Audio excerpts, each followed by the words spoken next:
Welcome back to your soul. I hope आप सब बहुत अच्छे होंगे and welcome to new lecture of और international relations. As you all know we are going through international relations and in international relations we are going through evolution of Indian foreign policy.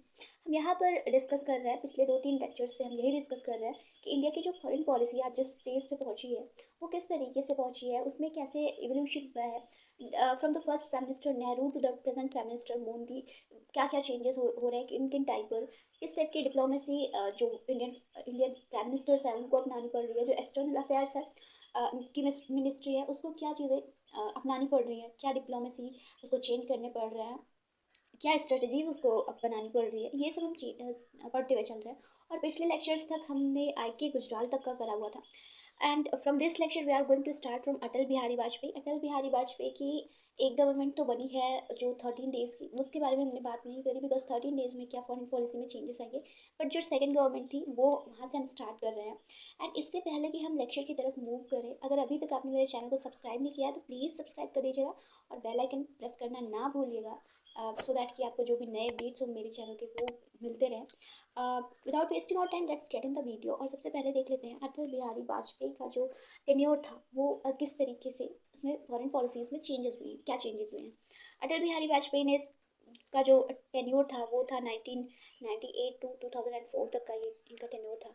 और इस time पर अटल जी क्या करते हैं कि ये peaceful existence जो पहले से आ रहा था इंडिया का उसको कायम रखते हैं। इवन इन्होंने इतना ज़्यादा जो नेबरिंग कंट्रीज़ हैं उनसे रिलेशंस अच्छे बनाने के इतने ज़्यादा एफर्ट्स डाले कि पाकिस्तान बार बार गलतियाँ करता रहा, पर अटल जी ने उसे कई बार माफ़ किया और फिर से उससे बातें करने की कोशिश की, रिलेशन सुधारने की कोशिश करी। और इसी में वो लाहौर डिक्लेरेशन साइन करते हैं इन 1999 पाकिस्तान के साथ, और बस डिप्लोमेसी स्टार्ट करते हैं। ये सारी चीज़ें सिर्फ और सिर्फ इसलिए कर रहे हैं कि जो भी कॉन्फ्लिक्ट्स है हमारे बीच वो रिसॉल्व हो जाए और हम पीस एक अच्छे शांति राष्ट्रों की तरह रह सकें। अटल जी पीसफुल को एक्सिस्टेंस की बातें कर रहे हैं, बट ऐसा नहीं है कि वो अपने सिक्योरिटी से समझौता करने की बात कर रहे हैं, बिल्कुल नहीं। इन 1998 न्यूक्लियर टेस्ट होता है पोखरण में, सेकंड टेस्ट होता है ये, और यहाँ पर जो इंडिया की जो न्यूक्लियर पावर होती है वो और भी स्ट्रॉन्ग हो जाती है। और इसी टाइम पर पाकिस्तान में भी न्यूक्लियर टेस्ट होता है, क्योंकि पाकिस्तान को एक चीज़ ये पता चल जाती है 1971 के वॉर में, जब बांग्लादेश लिबरेशन वॉर होता है। मैंने इंदिरा गांधी का जब फॉरेन पॉलिसी पढ़ाई है उसमें उसमें उसको बताया हुआ है, एक्सप्लेन करा हुआ है। उस टाइम पे पाकिस्तान को एक चीज़ ये पता चल जाती है कि जो चाइना है और जो यूएसए है वो हमको उसको एक समझ लीजिए एक खिलौने के तरीके से उसके साथ खेल रहे हैं। बट जब टाइम आती है हेल्प करने का, जब टाइम आती है कुछ कर दिखाने का, तो उस टाइम पर चाइना और यूएसए उससे दूर हो जाते हैं। सो उसने क्या सोचा कि अब मुझे खुद से न्यूक्लियर टेस्ट करने होंगे और न्यूक्लियर आर्मामेंट्स रखने होंगे, वरना टाइम पे कोई काम नहीं आ रहा है। इसलिए पाकिस्तान भी 1998 में करता है। और इससे क्या होता है कि पावर शिफ्ट कुछ नहीं होता, इससे बस ये हो जाता है कि दोनों कंट्रीज़ में अकड़ थोड़ी और आ जाती है कि अब तुम मेरे पे करोगे, न्यूक्लियर अटैक करोगे तो सामने से मैं भी कर दूंगा, बस ये चीज़ आ जाती है बस। और कुछ कोई उसमें चेंजेस नहीं होते हैं दोनों के एटीट्यूड में। एक नेगेटिव सा जरूर चेंज हो जाता है। फिर स्टार्ट करते हैं अटल जी बस डिप्लोमेसी इन 1999 फेब में वो करते हैं, बस डिप्लोमेसी की शुरुआत करते हैं। ये एक हिस्टोरिक जर्नी होती है फ्रॉम लाहौर इंडिया से लाहौर तक की एक हिस्टोरिक जर्नी होती है अटल जी की, जहाँ पर वो पीस के लिए बातें करते हैं और इम्प्रूविंग बायलैटरल रिलेशनशिप्स जो भी इंडिया और पाकिस्तान के जो रिलेशंस हैं उसकी बेटरमेंट के लिए ये करते हैं, इस चीज़ को बस डिप्लोमेसी की स्टार्टिंग करते हैं। और ये एक ये भी इस चीज़ के लिए होता है कि जो पीपल टू पीपल कांटेक्ट है, क्योंकि देखिए इंडिया हम रह रहे हैं, हमारे अंदर बहुत ही गुस्सा है पाकिस्तान के लिए इंडियंस के अंदर, और ऐसी ही सेम चीज़ पाकिस्तानीज़ के अंदर भी है, उनके अंदर भी कई सारे नेगेटिविटीज़ भर चुकी है इंडियंस के बारे में। सो ये जो कॉन्टैक्ट है पीपल टू पीपल का वो चेंज करना चाह रहे थे अटल जी। उनके माइंड्स में एक सद्भावना लाना चाहते थे, सबके अंदर पीस लाना चाहते थे, इसलिए उन्होंने ये बस डिप्लोमेसी की स्टार्टिंग करी थी। नेक्स्ट अटल जी का जो इंडो यूएस को लेकर जो स्ट्रैटेजीज थी वो हम देख लेते हैं। वाजपेयी विजिटेड यूएस इन 2000 में वाजपेयी पहुंचते हैं यूएस, किस लिए? ये एक माइलस्टोन सेट करने के लिए वो गए थे इंडो यूएस रिलेशन में, एक समझ लीजिए माइलस्टोन सेट करा उन्होंने।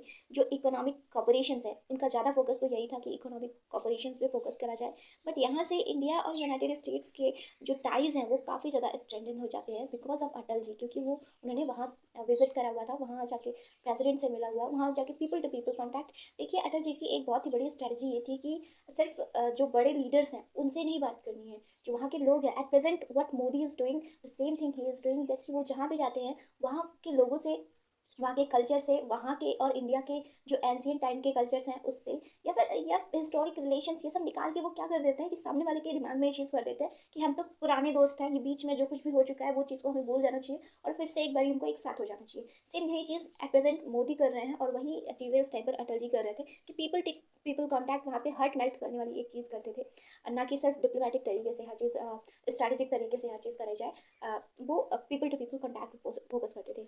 नेक्स्ट आती है लुक ईस्ट की पॉलिसी, जिसको नरसिम्हा राव ने स्टार्ट करा हुआ था। लुक ईस्ट की पॉलिसी उसको फॉलो करते हैं, उसको जारी रखते हैं अटल जी। और साउथ ईस्ट एशियन नेशंस जो हैं उनके साथ इकोनॉमिक कॉपरेशन या फिर कल्चरल एक्सचेंज की चीज़ें होगी, पॉलिटिकल डायलॉग्स की चीज़ें होगी, ये सारी चीज़ें वो जारी रखते हैं और बढ़ावा भी देते हैं। और इससे क्या होता है कि जो आसियान कंट्रीज़ हैं उनके साथ इंडिया की जो टाइज़ हैं वो मजबूत होते जाते हैं और जो रीजनल स्टेबिलिटी है इंडिया की वो बढ़ती हुई जाती है। अपने जो नेबरिंग कंट्रीज़ हैं, जो साउथ ईस्ट कंट्रीज़ हैं, उनके बीच में एक अच्छा उन लोग का रिलेशन बनता हुआ चला जाता है। नेक्स्ट पीस कीपिंग ऑपरेशंस कई सारे करते हैं इंडिया। इंडिया एक्टिवली पार्टिसिपेट करती है जो यूएन के पीस कीपिंग ऑपरेशंस हैं ड्यूरिंग द वाजपेयी के टेन्योर में। लाइक कई जगहों पे क्या हो रहा था, कॉन्फ्लिक्ट्स हो जा रहे थे वो टाइम में।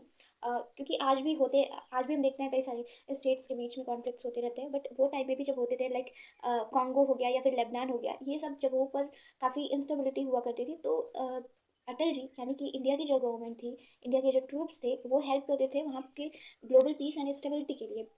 विद यूएन के साथ मिलकर वो कर रहे थे। ऐसा नहीं है कि बिना किसी के इंटरफेरेंस के, बिना किसी के बुलावे के वो कर रहे थे। यूएन बोल रहा था कि इंटरवीन करना चाहिए हमें कुछ स्टेट्स में, वहाँ पे वो कर रहे थे।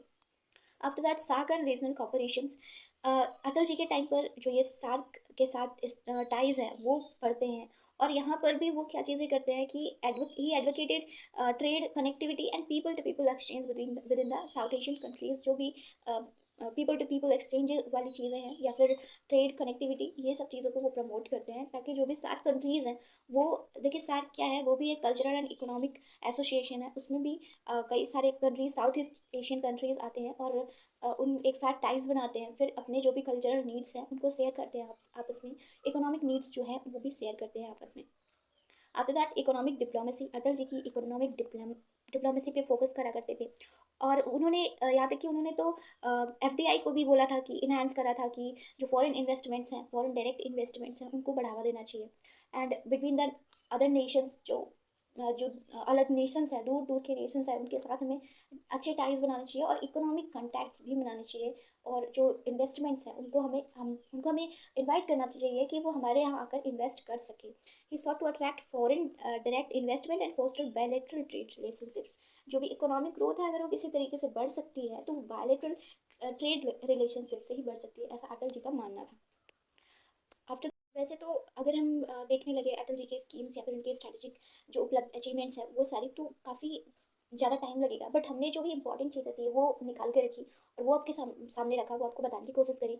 वैसे तो अटल जी एक ग्लोबल लीडर थे, बहुत ही उनका जो यूएन जो ग्लोबल फोरम्स हैं उसके साथ काफ़ी अच्छा कनेक्शन हो गए थे, काफ़ी अच्छे कनेक्शन हो गए थे। यूएन में उनकी काफ़ी अच्छी लीडरशिप की बहुत बढ़ाइयाँ हुआ करती थी। फिर नॉन अलाइनमेंट की जो पॉलिसी होती है या फिर स्ट्रेटेजिक ऑटोनॉमी की जो पॉलिसीज होती है उसको भी अटल जी बहुत ही अच्छे से मेंटेन रखते हैं। और जितने टाइम तक ये रहते हैं एज अ प्राइम मिनिस्टर, वो अटल जी को ऐसा माना जाता है कि इनके कोई भी दुश्मन नहीं थे। सोच लीजिए इतनी बेहतर लीडरशिप कि इंडिया में आज के टाइम में कोई भी ऐसा लीडर जिसके दुश्मन ना हो, ऐसा सोचना बहुत ही आई थिंक हाइपरबोल टाइप का हो जाएगा, बट ऐसा था अटल जी के साथ।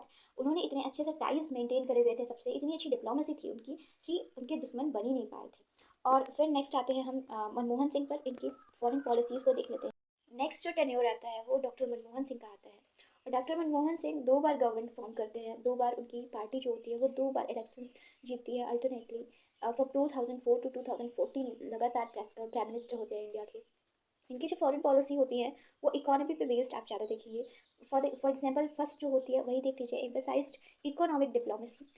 पीएम सिंह जो है वो इकोनॉमिक डिप्लोमेसी के ज़रिए से अपने टाइज डिफरेंट नेशन से स्ट्रेंथन करने की कोशिश करते हैं और ये ग्लोबल इकोनॉमिक प्लेयर के तरीके से निकल के आते हैं। इंडिया को एक ग्लोबल इकोनॉमिक प्लेयर के तरीके से निकाल के आते हैं, क्योंकि फॉरेन इन्वेस्टमेंट्स को अट्रैक्ट करना या फिर ट्रेड रिलेशंस को एक्सपैंड करना, ये सारी चीज़ें डॉक्टर मनमोहन सिंह बहुत अच्छे से जानते थे। तो इकोनॉमिक्स के बहुत ही अच्छे इनकी नॉलेज थी। इस वजह से इन सब चीज़ों में इनका जो रोल था वो बहुत ही बड़ा हुआ करता था। फिर नेक्स्ट है balancing regional and global interest. जो रीजनल या फिर ग्लोबल एस्पिरेशंस हैं इंडिया के, उनके कॉन्सर्न में बैलेंस बना के चलना बहुत ही बड़ी बात होती है, क्योंकि कौन सी कंट्री की कब कैसी डिप्लोमेसी हो रही है, कौन सी कंट्री कब कैसी स्ट्रैटेजी अपना रही है, ये चीज़ को समझना बहुत बड़ी चीज़ होती है।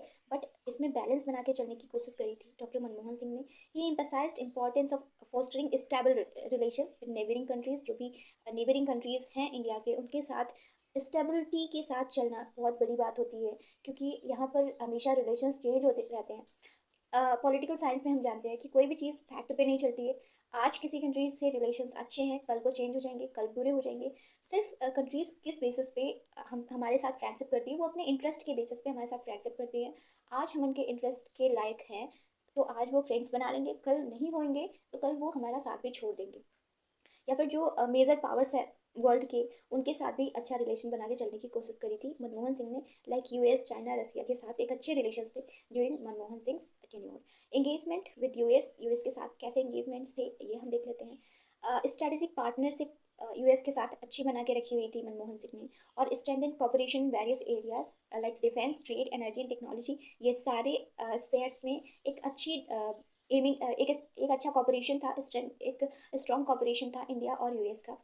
डिफेंस में, एनर्जी में एंड ट्रेड में, टेक में, इन सब में एक अच्छी पार्टनरशिप हुआ करती थी। और इंडियन फॉरेन पॉलिसी में जो ये यूएस है, इसने बहुत ही बड़ा शिफ्ट लाया, बहुत ही इंपॉर्टेंट रोल प्ले किया है यूएस ने। Focus on multilateralism. देखिए जो मनमोहन सिंह है, जैसा कि अभी तक के हमारे प्राइम मिनिस्टर सारे ऐसा ही करते जा रहे थे कि मल्टीलैटरलिज्म पे फोकस करते थे, क्योंकि इंपॉर्टेंस इसका बहुत बड़ा है। जो मल्टीलैटरल फोरम्स हैं, लाइक यूएन हो गया, G20 या फिर ब्रिक्स, ये सारे हो गए, ये सब बहुत ही इंपॉर्टेंस रखते हैं। इसलिए इन सब में पार्टिसिपेट करना क्या होता है कि ये हमारे डिप्लोमेटिक इंपॉर्टेंस के लिए बहुत इंपॉर्टेंस रखते हैं। आज अगर हम इन सब में पार्टिसिपेट कर रहे हैं, कल को कोई चीज़, कोई हमारे ऊपर एलिगेशंस लगते हैं, तो ये सारी कंट्रीज़ हमारे साथ आ सकती हैं। इसलिए इन सब कंट्रीज़ में इन सब फोरम्स में हमें पार्टिसिपेट करना इंपॉर्टेंट हो जाता है। और फिर स्ट्रेंथन टाइज विद नेबरहुड। जो भी नेबरहुड है हमारे नेबर्स हैं, नेबरिंग कंट्रीज़ हैं, उनके साथ टाइज स्ट्रेंथन करके रखना, ये तो बहुत ही इंपॉर्टेंट चीज़ होती है, इंक्लूडिंग पाक एंड बांग्लादेश, क्योंकि ज़्यादातर कॉन्फ्लिक्ट्स हमारे नेबरिंग कंट्रीज़ में इन्हीं दोनों से हमें हो रही थी। तो मनमोहन सिंह इन सब चीज़ों को बहुत ही संभाल के रखते हैं। नेक्स्ट आते हैं न्यूक्लियर डिप्लोमेसी पे। न्यूक्लियर एग्रीमेंट जो हुआ था इंडो यूएस के बीच में, सिविल न्यूक्लियर एग्रीमेंट पे साइन हुआ था। हिस्टोरिक एक ये भी समझ लीजिए हिस्टोरिक एग्रीमेंट था इंडिया के लिए। वो उस पर साइन करा हुआ था पीएम सिंह ने। This agreement had India to gain access to civilian nuclear tech and marked a significant milestone in Indian diplomacy. जो न्यूक्लियर डिप्लोमेसी है, उसमें बहुत ही इंपॉर्टेंट रोल प्ले किया था इस Indo US civil nuclear agreement ने। नेक्स्ट हम आ जाते हैं climate change and sustainable developments. देखिए हम उस टाइम पे पहुंच चुके हैं जहां पर आए दिन कहीं ना कहीं क्लाइमेट चेंज या फिर सस्टेनेबल डेवलपमेंट्स पे समिट्स होते रहते हैं। तो इन सब में पार्ट लेना बहुत ही इंपॉर्टेंट है for ourselves and for the whole world. हमें सिर्फ अपने लिए ही नहीं, पूरे वर्ल्ड के लिए, या फिर सिर्फ वर्ल्ड के लिए नहीं, अपने लिए भी बहुत इंपॉर्टेंट है सस्टेनेबल डेवलपमेंट को प्रैक्टिस करना। इसमें भी कई सारे जो भी ग्लोबल क्लाइमेट नेगोशिएशंस होते हैं, उसमें पार्टिसिपेट करते हैं मनमोहन सिंह, और एक अच्छा स्टैंड इंडिया का बना के चलते हैं। आफ्टर दैट आता है active involvement in global peace keeping. जैसा कि अभी तक का चलता आ रहा था कि जो भी गवर्नमेंट्स आ रही थी वो यूएन के साथ पीस कीपिंग ऑपरेशंस में एक्टिवली पार्टिसिपेट कर रही थी। सेम वही चीज़ें मनमोहन सिंह भी अच्छे से एक्टिवली पार्टिसिपेट करते हैं। और जो इंडिया का जो कमिटमेंट है कि ग्लोबल पीस एंड सिक्योरिटी को मेंटेन करके चलेगा, उसमें एक अच्छा रोल प्ले करते हैं। और कॉन्फ्लिक्ट जोन में, जो भी कॉन्फ्लिक्ट जोन्स होते हैं, वहाँ पर पीस एंड स्टेबिलिटी की बातें करते हैं। Strengthen ties with African countries. देखिए अफ्रीकन कंट्रीज़ के साथ टाइज स्ट्रेंथन करना बहुत ही इंपॉर्टेंट है, बिकॉज इंडिया भी काफ़ी टाइम तक कॉलोनीज़ में रहा है, और अफ्रीकन कंट्रीज़ जो है वो भी काफ़ी टाइम तक कॉलोनीज़ में रही हैं। और अफ्रीकन कंट्रीज़ में जो इंडिया का एक बड़ा हिस्सा है जो आके वहाँ पर जाकर वर्क करता है, वहाँ से रेमिटेंसेस आते हैं इंडिया के पास, तो इसलिए वहाँ से टाइज बना कर चलना बहुत ही इंपॉर्टेंट था इंडिया के लिए। तो उन्होंने एक पॉलिसी लॉन्च करी, फोकस अफ्रीका पॉलिसी, जिसपे जो अफ्रीकन कंट्रीज़ के साथ जो इंडिया की बेनिफिशियल पार्टनरशिप है, उसके लिए उन्होंने ये पॉलिसी को लॉन्च करा हुआ था। Emphasis on soft power. देखिए एक होता है हार्ड पावर, एक होता है सॉफ्ट पावर। ज़्यादातर चीज़ें हमें सॉफ्ट पावर से करने की कोशिश करनी चाहिए, यानी कि जो कल्चरल या फिर इंटेलेक्चुअल हेरिटेज है, उसको हमें टूल बना के चलना चाहिए डिप्लोमेसी के लिए। हमें हमेशा न्यूक्लियर आर्मामेंट्स पर ही बेस्ड बातें नहीं करनी चाहिए। कभी कल्चरल या फिर इंटेलेक्चुअल हेरिटेज की जब हम बात करते हैं, तो सामने से पीपल टू पीपल कॉन्टैक्ट वाली फीलिंग आती है, और इस चीज़ को समझा इन्होंने। इंडियन आर्ट्स को प्रमोट करा, इंडियन कल्चर को प्रमोट करा, जो एजुकेशनल एक्सचेंजेस हैं, ताकि जो ग्लोबल इन्फ्लुएंस है उसमें एक सॉफ्ट कोर इंडिया को पता चल सके कि हाँ एक सॉफ्ट कोर है इंडिया के अंदर, उसका जो कल्चर है वो एक सॉफ्टनेस हमें हमें दर्शाता है। ऐसी चीज़ें हमें प्रेजेंट करना चाहिए अपने आप को ऐसा कि ऐसा लगे वर्ल्ड को कि हमारे में ये चीज़ें अच्छी हैं और कोई सामने से कोई आके हमसे कांटेक्ट कर सकता है। सो मनमोहन सिंह की पॉलिसीज़, फॉरेन पॉलिसीज़ जो थी वो हमने देखी। नेक्स्ट हमारे जो प्राइम मिनिस्टर हैं, last but not the least, Narendra Modi, जो कि एट प्रेजेंट हमारे प्राइम मिनिस्टर हैं, उनकी फॉरेन पॉलिसीज़ हम देख लेते हैं। सो नरेंद्र मोदी की फॉरेन पॉलिसीज़ शुरू ही यहीं से होती है, स्टार्टिंग ही उनका यहीं से होता है, नेबरहुड फर्स्ट पॉलिसी। अभी तक हम लुक ईस्ट पॉलिसी की बात कर चुके हैं, अब ये आ रही है नेबरहुड फर्स्ट पॉलिसी, यानी कि हम सबसे पहले अपनी जो टाइज हैं वो अपने नेबरिंग कंट्रीज से स्ट्रेंथन करेंगे, आफ्टर दैट जो भी वर्ल्ड वाइड कंट्रीज हैं उनसे। Initiatives like neighbourhood first policy, ये जो इनिशिएटिव है इसका एम बच सकता है इकोनॉमिक इंटीग्रेशन और जो डिप्लोमेटिक रिलेशंस है, लाइक जो हमारे नेबरिंग कंट्रीज हैं Nepal, Bhutan, Sri Lanka, Bangladesh and so on, इन सब से जो रिलेशनशिप्स हैं उनको बेटर करना। और इसमें इंडिया जो है वो बहुत ही तेज़ी से इसमें काम भी किया उसने। फॉर एग्जांपल नेपाल में अर्थक्वेक्स आए उस टाइम पर सबसे ज़्यादा हेल्प, सबसे पहले हेल्प इंडिया ने करी। आफ्टर दैट जो यूएन में जब नेपाल के लिए बात हो रही थी कि नेपाल को कुछ ना कुछ एड्स देने चाहिए, ये जो अर्थक्वेक आया उसके बारे में, नेपाल उस टाइम पर देख रहा था चाइना की तरफ, बट चाइना ने तो उतना कुछ नहीं दिया। इंडिया ने चाइना से भी बढ़कर उसको इंस्टॉलमेंट्स दिए कि इतने पैसे आप, इतने अमाउंट हम आपको दे रहे हैं। फिर जब बात आती है श्रीलंका की, श्रीलंका में भी गवर्नमेंट्स डाउन हुए, वहाँ पर पॉलिटिकल क्राइसिस आ गई। उस टाइम पर ही कोई कोई कंट्री जो थी जो सबसे पहले आई श्रीलंका के लिए हेल्प करने के लिए, तो वो इंडिया ही थी। देखिए जो श्रीलंका का हमनटोटा आइलैंड है वो चाइना ने ले लिया है, बिकॉज यहाँ पर पॉलिटिकल क्राइसिस आई थी और इकोनॉमिक क्राइसिस भी आ गई थी। उस टाइम पर श्रीलंका ने कुछ अमाउंट्स लिए चाइना से, उसके बदले 99 ईयर्स तक हमनटोटा आइलैंड उसको दे दिया। बट जब भी हेल्प की बात आती है तो सबसे पहले कोई पहुँचता है तो वो इंडिया है। ऐसे ही जो बाकी सब नेबरिंग कंट्रीज़ भी हैं उनके साथ भी एक बहुत ही अच्छा टाइज बनाता है इंडिया, और जो भी उनको प्रॉब्लम्स होती हैं, जो भी उनको उनको इशूज़ होते हैं, उसको सबसे पहले रिसॉल्व करने की कोशिश इंडिया करता है। हालांकि इंटरवीन करके नहीं करता है, बट एक नेचुरल तरीके से करता है, एक डिप्लोमेटिक तरीके से करता है कि ऐसा ना फील हो कि उनकी कंट्री में हम इंटरवीन कर रहे हैं। नेक्स्ट आता है एक्ट ईस्ट पॉलिसी। अभी तक हम लुक ईस्ट पॉलिसी पे थे, अब नाउ नरेंद्र मोदी लॉन्च कर रहे हैं Act East Policy. Aim to deepen India's engagement with South East Asian countries and wider Asia Pacific region. जो एशिया पैसिफिक रीजन है और जो साउथ ईस्ट कंट्रीज़ हैं उनके साथ इंडिया के रिलेशंस को बेटर करने के लिए इस इनिशिएटिव को स्टार्ट करा पीएम ने। It emphasized strategic relationship, strategic partnership, economic cooperation and of course cultural exchanges. जो इंडिया के कल्चरल एक्सचेंजेस हैं विद डिफरेंट कंट्रीज, वहाँ पर उसको बढ़ाने के लिए, उसको बनाने के लिए ये बहुत ही इंपॉर्टेंट था एक्ट ईस्ट पॉलिसी। फिर initiatives like make in India, made in the same scenario, ताकि जो भी फॉरेन इन्वेस्टमेंट है हम उसको अट्रैक्ट कर सके और अपनी मैन्युफैक्चरिंग कैपेबिलिटीज़ को बूस्टअप कर सके। फिर नेक्स्ट जो आता है वो आता है strong relations with major powers. जो जो वर्ल्ड की मेजर पावर्स हैं उनके साथ एक अच्छा टाइज बना के चलना, एक स्ट्रॉन्ग टाइज बना के चलना बहुत ही इंपॉर्टेंट होता है, ताकि जो डिफेंस का मामला हो या फिर टेक्नोलॉजी ट्रांसफर हो, ट्रेड कोलैबोरेशन हो, इन सब में बहुत ही हेल्प मिलती है अगर मेजर पावर्स के साथ हमारे अच्छे रिलेशन हैं। मेजर पावर्स यानी कि जो यूएस, रसिया, जापान, इसराइल, ये सब हैं। देखिए इसराइल विजिट करने वाले पीएम मोदी पहले प्रेसिडेंट थे, इंडिया के पहले प्रेसिडेंट थे जिन्होंने कभी इसराइल को विजिट करा।